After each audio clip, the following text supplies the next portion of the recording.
कति पनि सुहाएन। कम्तीमा छानबिन गर भन्ने आँट त राख्नु पर्थ्यो नि सभापतिज्यू। उता फेरि अर्को एउटा कालो काङ्ग्रेसी छ, फेसबुकमा नाम सानो भाइ छ, देउबालाई काका भनेर सम्बोधन गर्छ। त्यो भतिजले केही दिनदेखि निरन्तर सिधा कुरालाई धम्की दिइरहेको छ। उसको माग अनुसार हामीले देउबाको घरमा पुगेर गरेको स्थलगत रिपोर्टिङलाई फेक भनिदिनु पर्यो रे। त्यति मात्र होइन, हामीले नै माफी समेत माग्नु पर्यो रे। उसले हामीलाई निरन्तर कहिले काट्छु भन्छ, कहिले मार्छु भन्छ, कहिले सिधा कुराको कार्यालयमा आगो लगाउँछु जलाउँछु भन्छ, त कहिले अनेक छाडा म्यासेज पठाउँछ। हेर है, यदि बाँच्न मन छ भने उपत्यमा सबै पोस्टहरू जुन तिमीले गरिरहेको छ सबै हटाऊ है। नवीन ढुङ्गाना रहेछ, मैले प्रहरीज्यूसँग पनि मैले कुराहरू सबै गरेँ। मेरो देउबा काकाको घरबाट निस्केको त्यो एआईबाट एडिट गरेको हो। कति पैसा चाहियो?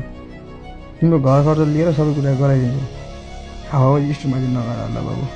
यो मेरो भाइहरू ल्याउँछ तिमीले फुलपाती लिएर। Waiting of time. यस्ता अराजकता मचाउने व्यक्तिहरूले मात्र होइन, देउबाको सचिवालयले समेत यो भिडियोलाई फेक भन्ने प्रयास गरेको छ। त्यसो त असोज 2 गते देउबाको सचिवालयले समेत उक्त भिडियो फेक भएको, प्रविधिको प्रयोग गरी सम्पादन गरिएको र यसमा कुनै सत्यता नभएको दावी गरेको थियो। भानु देउबाद्वारा जारी गरिएको यो विज्ञप्ति फेरि हेर्नुहोस्।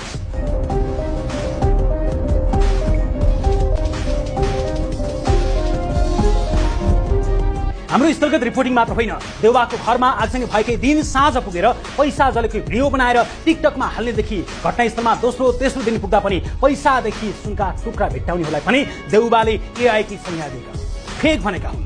त्यसैले अब नेपालको 5 पटक प्रधानमन्त्री भएका शेरबहादुर देउबाको निजी निवासमा जेनजी आन्दोलनमा जलेको घरमा जलेका पैसाका टुक्रालाई भ्रष्टाचार विरुद्ध भएको जेनजी आन्दोलनको इतिहासको एउटा कुनामा संरक्षण गरेर राखियोस्, सङ्ग्रहालयमा राखियोस्। जलेको पैसाका टुक्रा बेला बेलामा प्रदर्शनमा राखियोस्। मुलुकको इतिहासमा 5 पटक प्रधानमन्त्री भएका व्यक्तिको घर जल्दा जलेका पैसा जेनजी पुस्ताले मात्र होइन, जेन अल्फा जेन बेटाले मात्र होइन, भविष्यका सन्ततिले पनि देखुन्।